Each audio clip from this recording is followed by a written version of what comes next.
Économie collaborative 101, juste pour casser quelques mythes, là, Uber et Airbnb, qui sont souvent soit les deux méchants ou les deux géants que l'on met de l'avant lorsqu'on parle d'économie collaborative. C'est vraiment que la pointe de l'iceberg. On a un phénomène qui est gigantesque et qui est partout.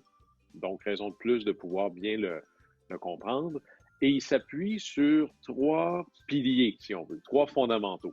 Le premier pilier, qui est mon préféré, c'est l'utilisation de la capacité excédentaire. Alors, qu'est-ce que ça veut dire, ça? Pour le plaisir de la chose, là, levez la main ceux qui possèdent une voiture.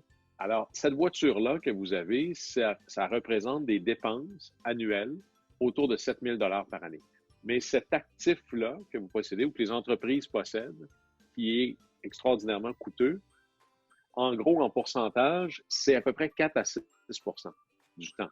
C'est donc à dire que le deuxième actif le plus cher des familles québécoises ne sert à rien, n'a aucune utilité, n'offre aucun rendement 95 du temps. C'est ça une capacité excédentaire. Nous vivons dans une société, une région, une entreprise, une ville ou autre, qui possédons énormément de choses qui sont massivement sous-utilisées.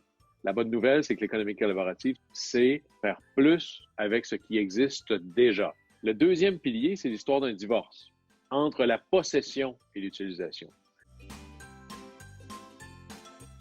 La possession, ce n'est qu'un moyen. La finalité, c'est l'utilisation.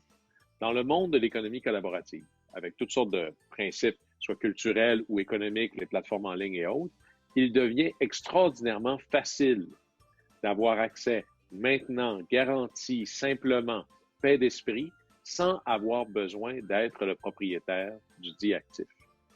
Et ça permet de faire notre pont logique pour ouvrir notre capacité excédentaire. Puis le troisième pilier, c'est là où le choc est le plus brutal. C'est l'abaissement général des barrières d'entrée dans tous les marchés, dans toutes les pratiques. Notre économie traditionnelle repose sur essentiellement un grand principe qui est un principe de la gestion de l'offre. Dans notre monde de l'économie traditionnelle, avec des barrières d'entrée très élevées, il n'y a que quelques joueurs qui cognent à la porte. En économie collaborative, puisque mes barrières d'entrée tombent presque à zéro, je peux entrer et sortir du marché, de la pratique, très, très, très facilement.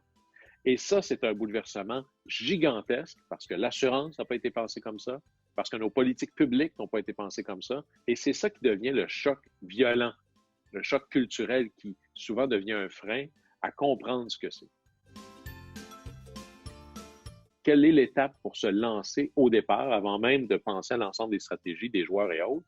C'est de prendre conscience de notre capacité excédentaire existante. Parce que c'est là qu'on prend conscience de tout ce qu'on a et à quel point on s'en sert peu. Les sociétés ou les communautés les mieux prédisposées culturellement pour faire de l'économie collaborative sont les petites communautés parce qu'on se connaît.